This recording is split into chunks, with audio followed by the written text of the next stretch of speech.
Hi there! On behalf of the Vizzu team, I'm excited to welcome you to our beta. You're among the first people to try a tool that we believe will change how professionals interact with their data, bringing analysis, visualization, and storytelling into one seamless AI-powered experience. So, in this tutorial, I will guide you through all the available features we have right now in Vizzu to help you get started with visual data analysis and storytelling. So let's dive in. When you sign in, you will arrive at the gallery page. Here you can see all the data stories you've built so far. If you're looking for inspiration or just want to explore what's possible in Vizzu, check out this lower section. Here you will find pre-built sample data stories designed to help you get a feel for what Vizzu can do. But if you're ready to start fresh, just click the new Vizzu button at the top. You will arrive at the Data Upload page, where you can upload your data as a CSV or Excel file. If you are using Excel, you will have the option to choose the specific sheet you want to work with. And keep in mind that the maximum file size is 5 megabytes right now, and your data needs to follow a specific format that Vizzu understands. Each category should be in its own column, and each quantity should be in a single column. But if you don't have your own data ready, no worries, you can choose one of our sample datasets from the drop-down menu here. For this demo, I upload a CSV file from my local drive. And here you can see it as a data table. You can correct the separator for your file if it's needed, and toggle the first row if it contains headers or not.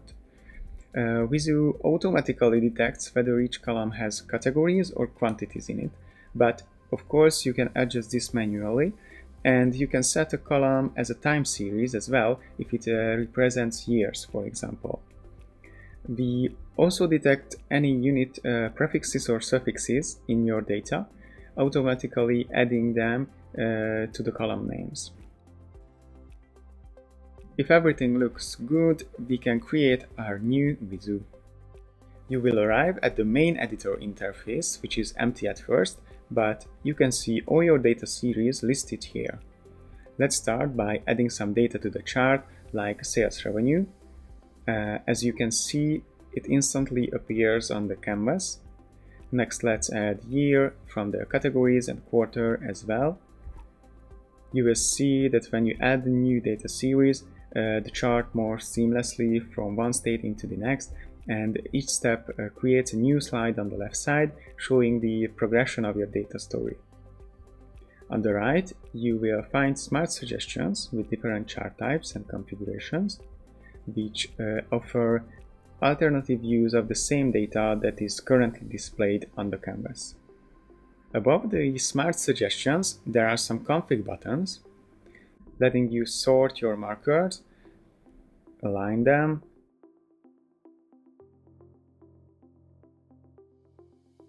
and even change their shape.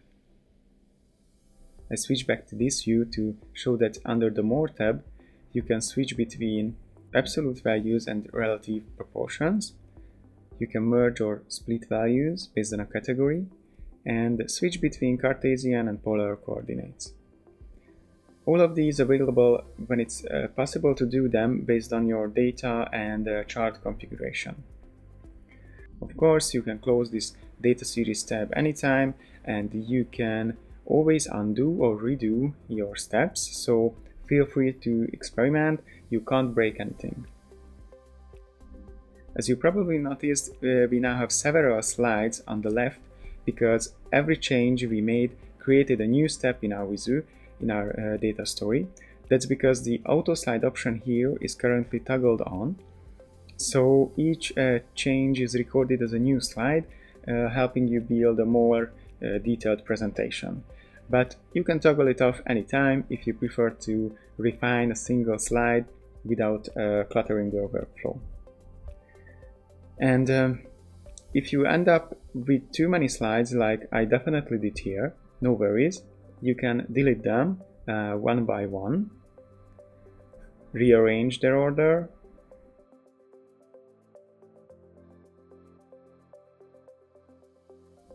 or select multiple slides using Ctrl command or the Shift key while clicking, and you can delete them together. This way you can keep only those slides you need for your final data story. Okay, now let's dive into some analytical functions that Vizzu offers. For this part, I will toggle the auto slide option off at first. Let's see what we can do with the selected data series. If you click on a quantity that's already on the chart, you can choose how to aggregate its values. By default, Vizzu shows the sum of the values in the categories added to the chart, but you can also switch to display the minimum, the maximum, or the average of the values. I stay on the default now. You can also remove series from the chart, but I undo it for now. Instead, let's replace the data with another quantity like profit, and then switch back to sales revenue to compare the data visually. This can help in spotting outliers or trends instantly, for example. I keep it on profit and move forward with a new slide. For categorical series, there's no option to aggregate values, of course, only to remove or replace them. For example, I remove quarter and replace year with industry. You can also remove data series from this panel, just like you added them at the beginning. I will rather remove industry and add some other series like year, quarter, and sales revenue. And I will also choose a better configuration from the smart suggestions, like this scatter plot, and rearrange the quantities so that profit is on the x-axis. Similarly, you can reorder the categories as well to change how colors are assigned, for example. Now let's generate a simple title using our AI title feature by clicking this button. Currently it gives a simple descriptive title, but we are working on more advanced AI capabilities to generate titles and subtitles that provide deeper insights, for example. The chart is getting a bit busy now, so let's focus on Q4 results, where the highest revenue and profits occurred. I will toggle on auto slide and click on Q4 in the legend, highlighting these values, and then use the filter button to keep only the Q4 data on the chart. Let's dive deeper into last year's data and check how profit and revenue performed across subregions. I'm reordering the categories to make it easier to identify the outlier regions with negative profits or the top performing subregions. So as you can see, we could continue this visual analysis further, but I need to keep the demo concise for now.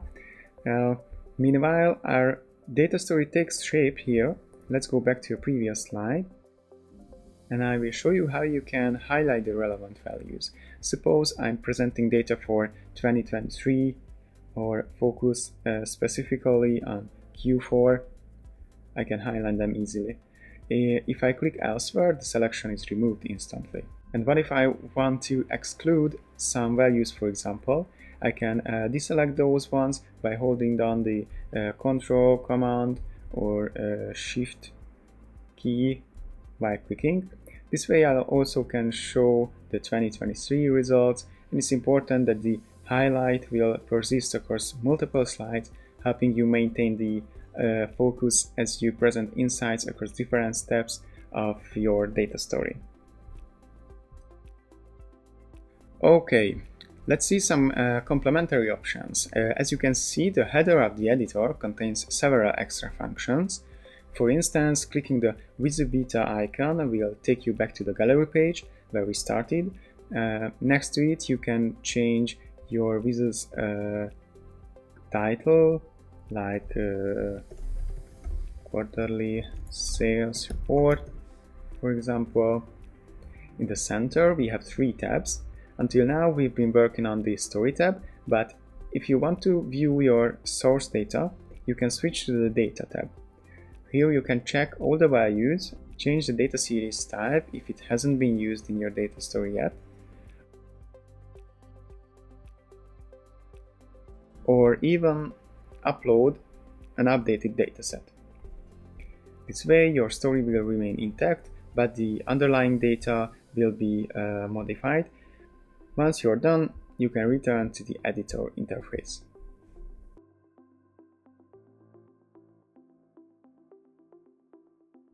The third tab is for styling. You can turn some options on or off, or leave them set to auto-generate. You can enable subtitles and captions. You can add what you want. This is my subtitle, and this is my caption. You can toggle the legend on or off, or let Vizzu manage it automatically. You can also choose whether to show data labels, marker labels, or keep them set to auto. If your presentation is ready to share, you can publish it here. Simply accept that it will be available publicly, then click Publish. This will generate a shareable link and an embed code as well that you can use in any HTML page. The published page will present your story in a slideshow format, allowing viewers to navigate at their own pace. It cannot be edited by the others right now. Below your Vizzu, some details will be displayed, and any changes you make to your Vizzu will automatically update the published version as well. And you can unpublish it anytime with a click, of course. Next to the Publish button, you will find the Present mode. This displays your Vizzu with the track bar and the control bar. You can navigate between slides using control buttons here, arrow keys,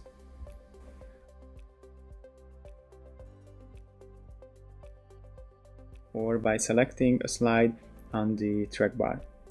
The selection or highlighting feature works here too, so you can keep your audience focused.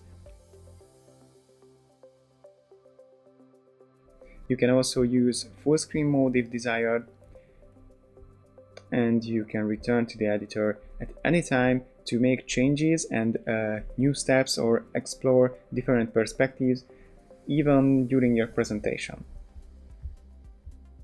And lastly, there's the Profile tab, where you can access your stories on the gallery page, log out, or provide feedback. There's also a feedback button here at the bottom. It's the quickest way to share your thoughts, and please do it. Your feedback is much appreciated and help us make Vizzu even better. Thank you in advance for that. I think we've covered everything about the editor, so let's return to where we started, the gallery page. As you can see, our new Vizzu is now here as well. And we have some options available on a Vizzu thumbnail.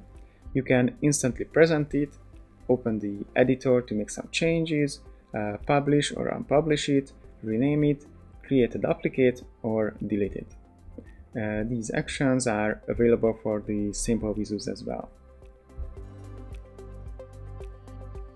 Yes, and that's it for this tutorial. I hope you are excited to start visually analyzing your data and creating your first data stories using Vizzu. Looking ahead, we are working on more powerful features, including enhanced AI capabilities, so keep an eye out, because each update brings us closer to our vision of a seamless AI-powered visual analysis and storytelling experience. And we are committed to making it a reality. For more information, check out our documentation site, and be sure to follow us on our socials for the latest features and releases. You will find all the necessary links in the comments below. And remember, your feedback is invaluable to us, so please don't hesitate to share your thoughts. It will help us make Vizzu even better. And overall, thanks for watching. I was Christoph from the Vizzu team. Keep in touch.